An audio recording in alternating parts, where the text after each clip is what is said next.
आता माघार घेतली ना, मग माघार घेतली त्याचं काय करायचं?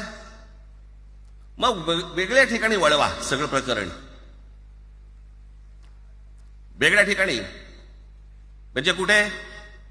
ठाकरेंची मुलं इंग्रजी मीडियम मध्ये शिकली, बरं, मग पुढे?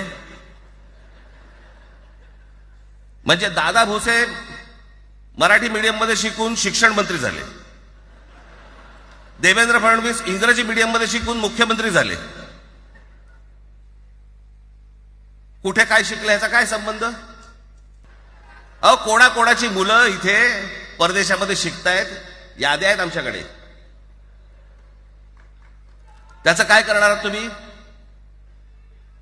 आणि त्याच्यातल्या त्याच्यात मंत्रिमंडळातल्या एक एक मंत्र्याचं हिंदी आहे का? फेफरं येईल, फेफरं. हे असले प्रश्न महाराष्ट्रातच विचारले जातात.